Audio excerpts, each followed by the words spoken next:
Start case study number 2। कल अपने case study 1 solve किया था और केस स्टडी 1 में जो बातें आपको नोट डाउन रखनी, जो बातें ध्यान में रखनी, वो क्या है कि केस स्टडी को सॉल्व करने में आपको टाइम कितना वेस्ट करना है।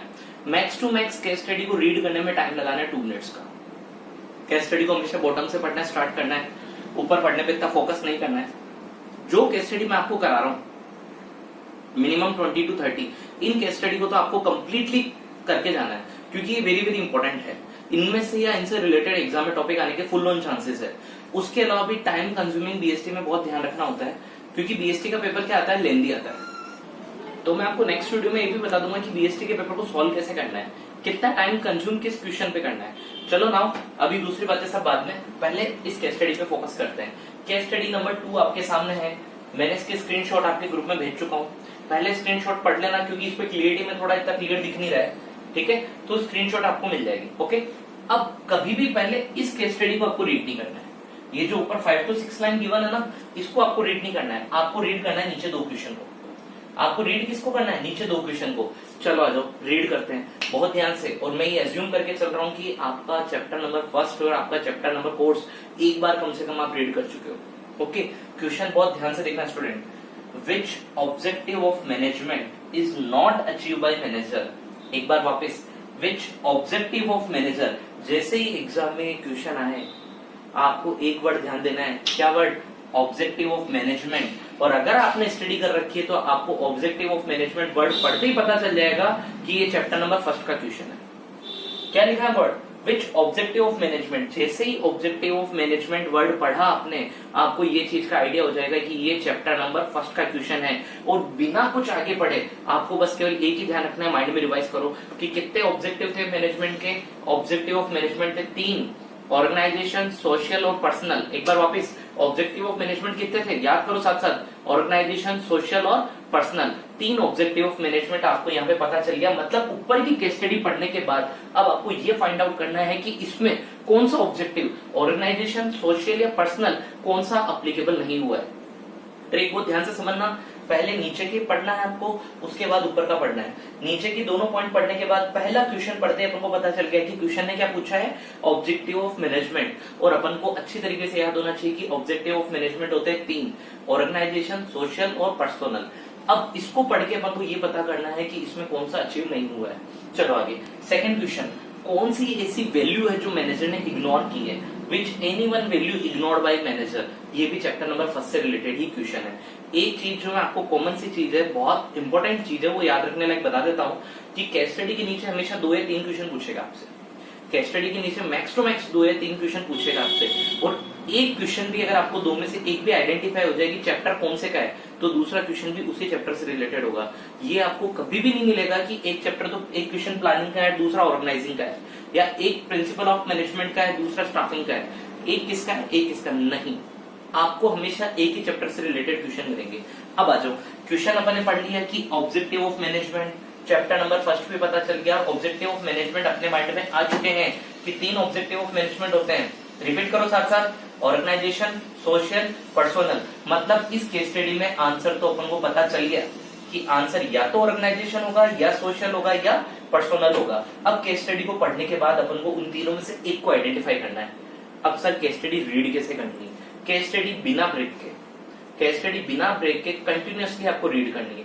रीड करते साथ साथ में, the manager of alpha limited was very efficient and effective and make sure all the employees in this team perform the task on time with minimum cost.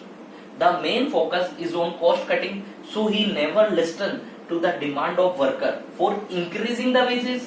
He even gave no opportunity to worker for promotion. As a result, they started becoming frustrated. पूरी case study अपन ने sir एक बार में पढ़ ली। अब sir इस case study का meaning भी बता दो। केस स्टडी का मीनिंग ये है कि आप बहुत चीज ध्यान से नोट करना। केस स्टडी पढ़ ली आपने, अब पहला लेक्चर जिसमें मैंने आपको बताई थी 5 tricks for solving the case study, उस 5 ट्रिक में से लास्ट की ट्रिक क्या थी? पर्सनल। आपको खुद पे पर्सनल थिंग पे अप्लाई करके देखना है। केस स्टडी 1 लेक्चर 1 सुन के देख लेना, उसमें 5 ट्रिक थी केस स्टडी को सोल्व करने की, जिसमें लास्ट ट्रिक आपको पर्सनल लेके चलना है कि ये केस स्टडी माना कि अपने साथ हो रही है, आंसर ऑटोमेटिक आएगा, क्योंकि आपको ये तो पता चल चुका है कि ऑब्जेक्टिव ऑफ मैनेजर मतलब 3, ऑर्गेनाइजेशन, सोशल और पर्सनल 3 में से एक आंसर है, लेकिन इन 3 में से कोई एक होगा कौन सा, वो कैसे पता चलेगा? वापस कह रहा हूं, 5 tricks for solving the case study में लास्ट की ट्रिक थी पर्सनल एप्लीकेशन, खुद के ऊपर लेके देखो। खुद के ऊपर कैसे? कि माना कि आप या मैं खुद अल्फा लिमिटेड का मैनेजर हूं और मैं खुद काफी इफेक्टिव एंड इफिशिएंट हूं, और मेरा मेन पर्पस क्या है? कॉस्ट कटिंग करना। मेरा मेन पर्पस क्या है? कॉस्ट कटिंग करना। इसलिए मैं वर्कर से ज्यादा से ज्यादा वर्क करवाता हूं और उनको मिनिमम से मिनिमम पेमेंट करता हूं। वर्कर से ज्यादा वर्क करवाता हूं और मिनिमम से मिनिमम पेमेंट करता हूं, और ना ही मैं उनकी कोई डिमांड सुनता हूं। वर्कर बार बार चिल्लाते रहते हैं कि हमारी वेजेस बढ़ाओ, हमारा टाइम कम करो, हमारे बोनस दो, हमें वो दो, मैं उनकी कोई डिमांड नहीं सुनता हूं। क्वेश्चन अपने ऊपर लेके देख लिया। अब तीनों ऑब्जेक्टिव में से लगाओ कि कौन सा ऑब्जेक्टिव यहाँ पे फिट बैठ रहा है। ऑर्गेनाइजेशन नहीं होगा, सोशल नहीं होगा, यहाँ पे आपका जो ऑब्जेक्टिव रहेगा वो है आपका पर्सनल ऑब्जेक्टिव, क्योंकि मैनेजमेंट खुद कॉस्ट कटिंग करना चाहता है और मैनेजमेंट इस वजह से ऑर्गेनाइजेशन के वर्कर की डिमांड को नहीं सुन रहा है। तो यहाँ पे आपका आंसर निकल के आ चुका है कि which objective of management is not achieve by manager. यहाँ पे आ गया पर्सोनल। कौन सा ऑब्जेक्टिव ऑफ मैनेजमेंट अचीव नहीं हो रहा? पर्सोनल। लिखने का तरीका कैसे? कि in this case study objective of management is not achieve, question की लाइन लिख दो, फिर इन्वर्टेड कोमा में हिंट देके कौन सा ऑब्जेक्टिव अचीव नहीं हुआ है? पर्सोनल। या और बेटर लिखना चाहो तो पूरा तरीके से कैसे लिखोगे? Three types of objective of management, तीनों टाइप्स के नाम लिख दो, ऑर्गेनाइजेशन, सोशल और पर्सोनल। फिर लिखो नीचे in this type of case study personnel objective of management is not achieve. 2 और 2 4 लाइन हो गई। फिर पर्सोनल ऑब्जेक्टिव के रिगार्डिंग 2 से 3 लाइन और लिख दो। हमेशा ध्यान रखना क्वेश्चन के आंसर को पार्ट्स में डिवाइड करना। पहले 2 लाइन में तीनों ऑब्जेक्टिव के नाम, फिर अगली 2 लाइन में क्वेश्चन को लिंक कर दो कि in this case study personal objective of management is not achieve, और लास्ट में पर्सनल ऑब्जेक्टिव के रिगार्डिंग 2 से 3 लाइंस, 2 से 3 वर्ड्स, 2 से 3 लाइंस आपको कंप्लीट लिखनी है। पहला आंसर हो गया 5 to 6 लाइन का।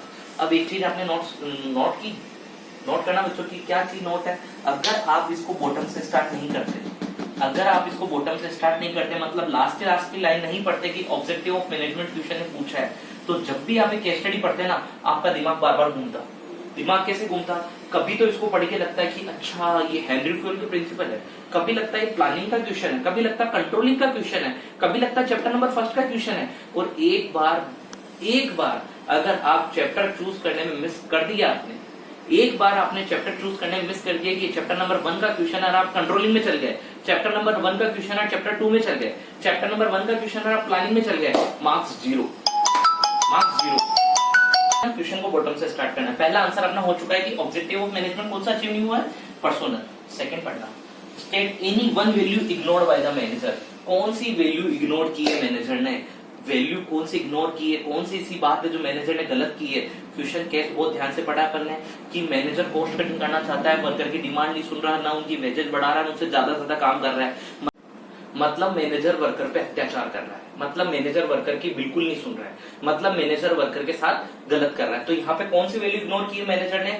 Lack of humanity. कौन सी वैल्यू इग्नोर की है? Lack of humanity, lack of equity, की मैनेजर में ह्यूमैनिटी यानी मानवता ही नहीं है, वो उनकी सुनता ही नहीं है, वो उनकी फीलिंग्स पे ध्यान नहीं दे रहा। तो कौन सी वैल्यू इग्नोर की है? Lack of humanity, lack of equity, कि वो हर पोर्शन को इक्वल नहीं रख रहा है, वो वर्कर को इक्वली राइट प्रोवाइड नहीं कर रहा। तो यहाँ पे आपका आंसर क्या हो गया? कौन सी वैल्यू इग्नोर की है उसने? Lack of humanity, lack of humanity और लैक ऑफ इक्विटी, इस तरीके से। तो जब भी क्वेश्चन आए, चैप्टर चूज करना सबसे पहले इंपॉर्टेंट है। चैप्टर चूज हो गया कि आपका चैप्टर नंबर 1 है, जैसे वर्ड पढ़ा आपको ये पता चल गया कि objective of manager 3 type of objective होने चाहिए, ऑर्गेनाइजेशन, सोशल और पर्सनल। केस स्टडी को देखते अपन को पता चल गया कि ऑर्गेनाइजेशन नहीं है, सोशल नहीं है, ये कौन सा है? पर्सनल। पर्सनल के रिगार्डिंग 2 से 3 लाइन लिख देना। कौन सी वैल्यू इग्नोर की है मैनेजर ने? मैनेजर ने वर्कर के ऊपर बहुत अत्याचार किया है, मतलब लैक ऑफ ह्यूमैनिटी और लैक ऑफ इक्विटी, दोनों को एक्सप्लेन कर दो। कम से कम जो ट्रिक मैं आपको बता रहा हूँ उस ट्रिक से भी आप सॉल्व करोगे तो एक केस स्टडी की 10 to 12 लाइन कंप्लीट हो जाएगी, और 10 to 12 लाइन स्टूडेंट बहुत इनफ है, मस्ट टू इनफ है। ठीक है, साथ साथ में प्रैक्टिस करते चलना। 2 केस स्टडी आपकी कंप्लीट हो चुकी है। केस स्टडी इसी तरीके से मूव ऑन होती रहेगी। बीच बीच में मैं आपको हर चैप्टर का रिवीजन भी करवा दूंगा। जैसे एक रिवीजन क्लास प्लानिंग की, एक ऑर्गेनाइजिंग की, एक स्टाफिंग की, एक कंट्रोलिंग की, एक प्रिंसिपल ऑफ मैनेजमेंट की, सबकी रिवीजन क्लास भी हो जाएगी। बस मुझे आपसे एक ही चीज चाहिए, कंटिन्यू रीड करते रहो, कंटिन्यू पढ़ाई करते रहो। जो भी डाउट्स आए, जो भी क्वेरी आए, कमेंट करो, मैसेज करो, फीडबैक दो। अगर मैं आपके साथ मेहनत कर रहा हूं तो आप भी रिप्लाई में स्टडी करो। ये नहीं कि वीडियो 1 सेकंड का चलाया हुआ कहते रहते सर तो होगा, केस स्टडी कौन सी इंपॉर्टेंट है। वापस कह रहा हूं, बहुत मेहनत की है केस स्टडी को ढूंढने में। मैंने अगेन रिपीट कर रहा हूं, इन केस स्टडी को ढूंढने में बहुत मेहनत की है। जो 20 to 25 केस स्टडी मैं आपको सॉल्व करा रहा हूं, अगर भगवान ने चाहा तो आपके एग्जाम में 7 to 7 उतर के आएगी और इनसे रिलेटेड आएगी। क्योंकि हर चैप्टर पे पूरी मेहनत करके कि जिन पे केस स्टडी बन सकती है उन्हीं के रिगार्डिंग मैंने आपकी केस स्टडी बनाई है। तो अगर रिप्लाई में इतनी मेहनत कर रहा हूं तो इतनी सी होप आपसे कर सकता हूं कि प्रॉपर आप स्टडी करोगे बिना टाइम वेस्ट किए। ओके, कुछ भी डाउट्स आए, कुछ भी आए, 9 जुलाई को पेपर आ चुका है, आप रिप्लाई करो। आपको हर चैप्टर का रिवीजन, सारी केस स्टडी, कैसे पेपर सॉल्व करना है, लास्ट ईयर का पेपर कैसे सॉल्व हुआ था, सब कुछ आपको मिलेगा। Okay, bye bye.